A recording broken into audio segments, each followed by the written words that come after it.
গত শনিবার আমরা চলে গিয়েছিলাম শ্যামসুন্দরী মার মন্দিরে। এটা ছিল সুখিয়া স্ট্রিটে। দমদম থেকে বাস ধরবো বলে দাঁড়িয়েছিলাম, কিন্তু বাস না পাওয়ার কারণে আমরা টোটো করে চলে গেলাম পাতিপুকুরে। সেখান থেকে 3C/1 বাস ধরে আমরা পৌঁছে গেলাম সুখিয়া স্ট্রিটে। হোমিওপ্যাথি গভর্নমেন্ট হসপিটালের সামনে আমরা নামলাম এবং তার ঠিক পাশের গলিটা দিয়েই এই শ্যামসুন্দরী মার মন্দির। এই গলির সামনেই একদম মুখে সমস্ত দোকান আছে। মায়ের মেন প্রসাদ হচ্ছে চাল কলা, আর এখান থেকে 50 টাকার একটা ডালা, যার মধ্যে চাল কলা ধূপকাঠি মোমবাতি সমস্ত কিছু দিয়ে একটা প্যাকেট করা হয়, সেটা নিয়ে আমরা পৌঁছে গেলাম মায়ের মন্দিরে। আমরা খুব টেনশানে ছিলাম যে আদৌ পুজোটা দিতে পারবো কিনা, কারণ অনেকটাই রাত হয়ে গিয়েছিল। এই মন্দিরের টাইমিং ছিল সকাল 7টা থেকে দুপুর 1টা ও বিকেল 4টে থেকে সন্ধে 8টা। আমাদের পৌঁছাতে পৌঁছাতে প্রায় 8:45 হয়ে গিয়েছিল। তখনও দেখতে পারছো কতটা পরিমাণে ভিড় ছিল।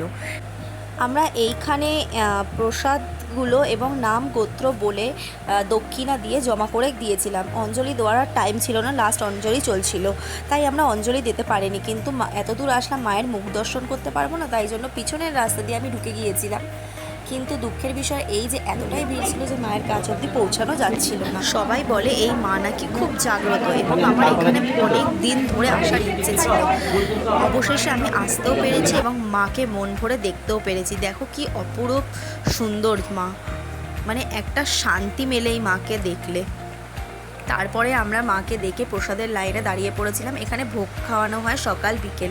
মাকে যেই ভোগটা দেওয়া হয় সেটাই আমাদের আবার প্রসাদ হিসেবে দেওয়া হয়। তখন বাজে প্রায় 9:45 থেকে 9টা হবে। তখনও দেখতে পাচ্ছ কতটা পরিমাণে লাইন প্রসাদের। আমরা এখান থেকে এক এক করে ফুল ও প্রসাদ নিয়ে বাড়ি এসেছিলাম, আর এখানে বসে খাওয়ারও ব্যবস্থা আছে। বাড়ি থেকে ফিরছি, পুজো দেওয়া হয়ে গেছে, আমার টিপটা একদমই হালকা হয়ে গেছে। আমরা 9টা নাগাদ ওখান থেকে বেরিয়েছিলাম। আর আমাকে একবারও করায় বাড়ি ফেরার না, পড়িয়েছে তোকে, কিন্তু বোঝা যাচ্ছে না, হালকা একদম।